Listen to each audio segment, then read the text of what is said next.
you submitting to or rebelling against conditioning, or trusting the divine in the midline, in the heart?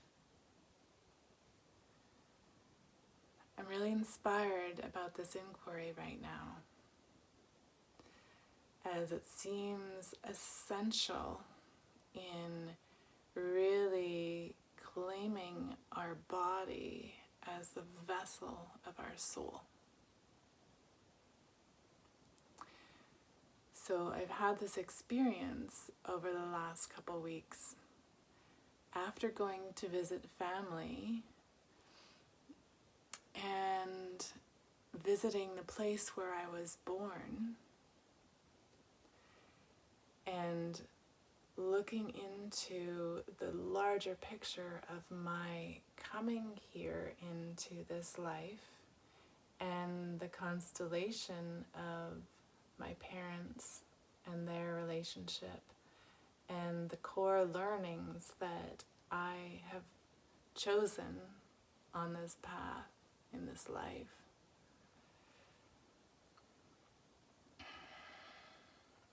I've been going through a time of unraveling more layers of what has been held in this body from experiences with family and from my ancestral lines. And my body started to present certain places of inflammation and pain. And as I went into those places and listened deeply, what started to present was this clear voice of my body being done digesting other people's thoughts, emotions, energies, unresolved experiences. And so in listening, I've been in a time of really contacting some of those original experiences that led to me developing a pattern of submitting to and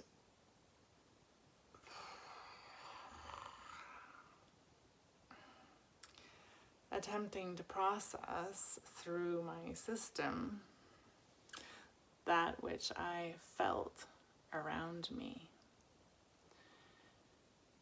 So, in the dynamic of submission, it can be quite a subconscious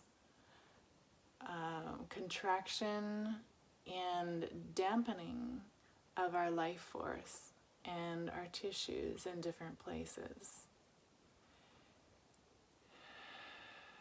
with this sort of subconscious perception that it's not safe to be in our true expression. And then with the dynamic of rebellion, there can be this sort of reactive, fiery, projecting expression. Sometimes a self-righteous anger or reactivity that is fixated on an idea of someone doing something wrong to us.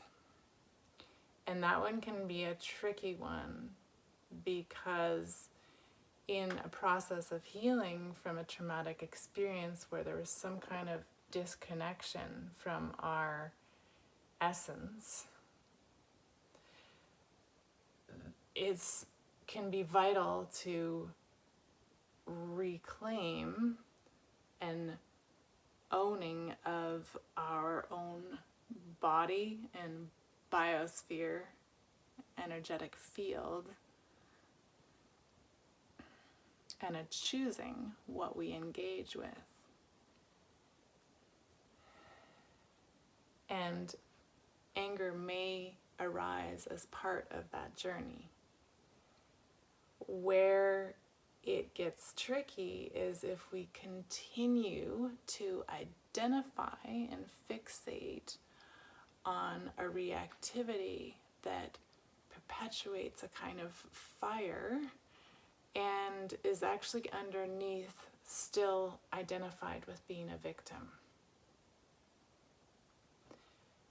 So the center path of finding our own inner alignment and listening and trusting what is in resonance with our being, our body, our soul, our divinity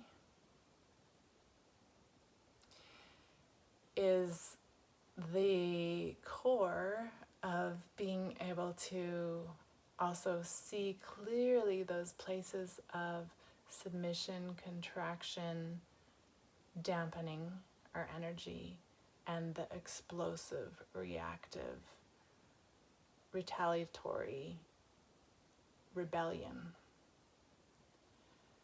So the more and the more we're able to contact and feel our true essence and tune in to the golden river of our divinity through our core, there can be an illumination of those subconscious reactive behaviors and a loving into those places. And as we love into those places, those memories in our body, it can inherently release the life force that has been bound in those survival strategies so that we can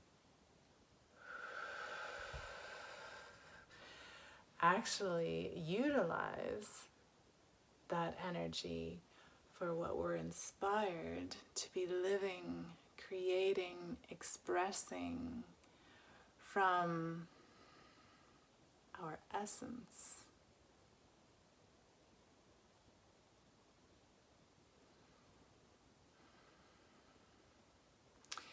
It can be sometimes a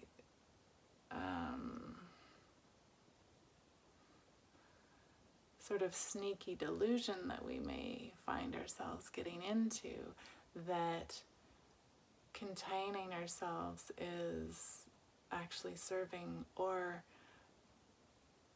being in some kind of dramatic assertion in the world is somehow serving. And in a balanced way, there are times that it's helpful to hold something, and it's helpful to express something. It's a very different quality when those are coming from an integration in our center. So I invite you to look into, are there ways that you are submitting to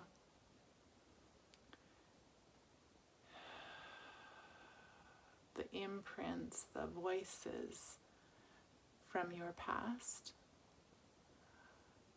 Are there ways that you are rebelling to those voices or memories from your past?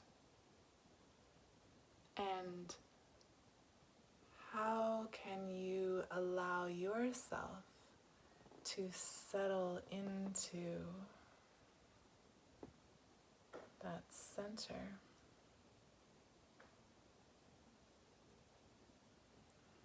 and feel that divine luminosity